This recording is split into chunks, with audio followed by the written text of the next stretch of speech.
Sir mister ராஜேஷன் அப்படின்னு ஒரு subscriber கேட்டிருக்காரு சார். எனக்கு வந்து வயசு 78 ஆகுது. நான் வயகரா எடுத்துக்கலாமான்னு கேட்குறேன். எல்லா வயதிலும் வயகரா எடுத்துக்கலாம். ஆனால் வயதாகும்போது கொஞ்சம் ஹார்ட் ரொம்ப ஏதாவது ப்ராப்ளம் இருந்ததுன்னா இருதய மருத்துவரை கேட்டுட்டு எடுக்கணும். இப்போ ஹார்ட் அட்டாக் சமீபத்தில் வந்திருக்கு.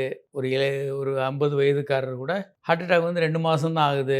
அவங்க வந்து எடுக்கக்கூடாது. கொஞ்சம் நாட்கள் ஆகணும். அவங்களுக்கு ஒரு 2 மாடி ஏற முடியுது, செஸ்ட் பெயின் இல்லை மூச்சு வாங்குறது இல்லை அப்படின்னா எடுக்கலாம். கொஞ்சம் வயகரானால ஆபத்து இல்லை. ஆனால் வயகராவை எடுத்துக்கொண்டு நீங்கள் செக்ஸ்லையும் ஈடுபடும்போது வேறு எக்ஸிஸ்டிங்காக அடிப்படையில் ஒரு பிரச்சனை இருந்ததுன்னா ஹார்ட் ஃபெயிலியர் மாதிரி வர்றதுக்கான வாய்ப்புகள் இருக்குது. இளைஞர்கள் ஒரு 60 வயது வரைக்கும்லாம் அந்த மாதிரி வாய்ப்புகள் இல்லை. ரொம்ப வயதானவர்களுக்கு வேறு ஏதாவது அண்டர்லைங்காக ப்ராப்ளம் எதுவும் இருக்குதா அப்படின்றதெல்லாம் கொஞ்சம் பார்த்துட்டு எடுக்கணும். 2வது, நீங்களே வயகராவை எடுக்கக்கூடாது. இது ஷெட்யூல்டு ஹெச் ட்ரக். இது மருத்துவரின் பரிந்துரையின் பேரில் பரிந்துரைக்கப்பட வேண்டிய மருந்து. அதனுடைய அவர் அட்வைஸுக்கு அப்புறம் தான் நீங்கள் எடுக்கணும். 80 வயது 85 வயது உள்ளவங்கலாம் சாப்பிட்ருக்காங்க, ஒன்றும் பிரச்சனை இல்லை. ஆனால் அவங்களுக்கு மருத்துவ முறைகள் டெஸ்ட்டுகள் எடுக்கப்பட்டு தேவையானு பார்த்துட்டு அவங்க உடல்நலத்தையும் பார்த்துட்டு இசிஜி எல்லாம் பார்த்துட்டு வயகரா கொடுக்கணும். அதனால் உங்கள் மருத்துவரை நீங்கள் கன்சல்ட் பண்ணுங்கள்.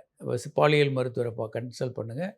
அவங்க உங்களுக்கு கொடுக்கும்போது நீங்கள் எடுத்துக்கலாம். சார் விஜயமூர்த்தி அப்படின்னு ஒரு சப்ஸ்கிரைபர் கேட்டிருக்காரு. சார் எனக்கு சிஃபிலிசிஸ் இஷ்யூ இருக்குது. பென்சிலின் 3 டோஸ் போட்டிருக்கேன். எனக்கு மறுபடியும் ஆர்பிஆர் டிபிஹெச்ஏ பாசிட்டிவ்னு காட்டுது. இதை முழுமையாக குணப்படுத்த முடியுமான்னு கேட்குறாங்க.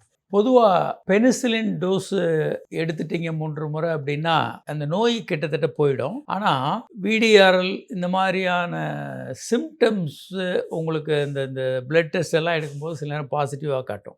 ஏன்னா நீங்கள் நீண்ட நாள் கழித்து அதை ட்ரீட் பண்ணுவாங்க. சில நேரம் அவங்க அந்த நோயை ஆரம்ப கட்டத்தில் வந்துடும் அவங்களுக்கு. அதை பற்றி அவங்களுக்கு எந்தவித தெளிவும் இல்லாமல் நீண்ட நாட்கள் ஆகிட்டு ஒரு எதேர்ச்சியான டெஸ்ட் எடுக்கும்போது தான் அவங்களுக்கு தெரியும் இந்த நோய் இருக்குன்னு. அப்போ என்ன ஆகுன்னா உடனே பாடியில் எல்லாமே நெகட்டிவாக மாறாது. நோய் போயிட்டா கூட அது பாசிட்டிவ் காட்டும். நீங்கள் என்ன பண்ணலாம்னா உங்கள் மருத்துவரை பார்த்து டாக்ஸிசைக்ளின் என்ற கேப்சூல்ஸ் வந்து ஒரு மாதம் எடுக்கணும். மார்னிங் நைட் அந்த மாதிரி 2 முறை 1 மாதம் எடுத்தால் அந்த நோய் கண்டிப்பாக இன்னும் கொஞ்சம் ஏதாவது இருக்கிற வாய்ப்பு இருந்தாலும் கிளியர் ஆகிடும். இருந்தாலும் விடிஆர்எல் போன்ற டெஸ்ட்டுகள் பாசிட்டிவாக காட்டிக்கிட்டு இருக்கும். ஏன் காட்டும் அப்படின்னா அது இப்போ ஒரு தோலில் அடிபடுது, நமக்கு ஒரு கத்தியில் கட் பண்ணுறோம், கட் ஆகி அந்த இடத்துல வடு இருக்கும். அது காயம் இல்லை, ஆனால் இயல்பான தோலும் இல்லை, அது ஒரு வடு. அது மாதிரி பிளட்டில் வந்து இந்த ஆன்டிபாடிஸ் வடுவாக இருந்துக்கிட்டு இருக்கும் நீண்ட நாட்களுக்கு. உடனே ட்ரீட்மெண்ட் பண்ணும்போது நெகட்டிவாக மாறதுக்கு வாய்ப்பு இருக்குது. நீண்ட நாட்கள் அதை பற்றி நம்ம தெரியாமல் இருந்துட்டு ஆக்சிடென்டலாக வேறு டெஸ்ட் எடுக்கும்போது பாசிட்டிவ்னு வரும்போது செக் பண்ணி ட்ரீட்மெண்ட் கொடுத்தாங்கன்னா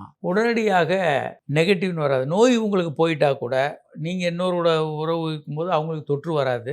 ஆனாலும் கூட பிளட் டெஸ்ட்டில் நெகட்டிவ்னு வர்றதுக்கு சில நேரம் ரொம்ப வருடங்கள் கூட ஆகலாம்.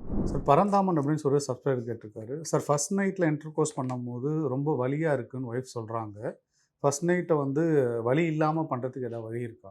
இல்லைங்க, இயல்பாக நீங்கள் தாம்பத்திய உறவில் ஈடுபடுங்க. ஒரு நாளில் இது ஒரு தொடர்ச்சியான உறவில் ஈடுபடணும். ஏன்னா பெண்ணுறுப்பில் வந்து ரொம்ப இறுக்கமாகவும் சின்னதாகவும் இருக்கும். நீங்கள் தொடர்ந்து தாம்பத்திய உறவு முயற்சி பண்ணும்போது தான் அது சரியாகும். சில பேருக்கு அது இயல்பாக பண்ணக்கூட முடியாது. அது அன்கன்சுமேட்டட் மேரேஜஸ் அப்படின்னு நம்ம நிறைய பேசியிருக்கோம். ஸோ தொடர்ச்சியாக நீங்கள் இயல்பாக ஈடுபட்டுக்கிட்டு இருங்க. இது ஒன்றும் பெரிய விஷயம் இல்லை, அதை பற்றி ரொம்ப பயப்பட வேண்டியதில்லை. சில நேரம் பயம் இருக்கும் பெண்களுக்கு. யாராவது உறவினர்கள் பெற்றோர் யாராவது வந்து பெயின் இருக்கும், ப்ளீடிங் ஆகும் அப்படின்னு சொல்லியிருந்தாங்கன்னா இன்னும் மனதளவில் பயம் அவங்களுக்கு இருக்கும். அது உண்மையான வலியை விட அது ரொம்ப அதிகமான பயத்தை கொடுக்கும். ஆகையால் இது ஒரு இயல்பான விஷயம். நாளைக்கு டெலிவரி பண்ண போகிறீங்க, அதுலேயும் வலியே இல்லாமல் எப்படி டெலிவரி பண்ணுறது? அதனால் இது எல்லாமே ஒரு இயற்கையான இயல்பான ஒரு விஷயங்கள். அதை பற்றி கவலைப்பட வேண்டாம். நீங்கள் தொடர்ச்சியான முயற்சிகள் பண்ணிட்டு இருந்தீங்கன்னா தாம்பத்திய உறவு இயல்பாயிடும்.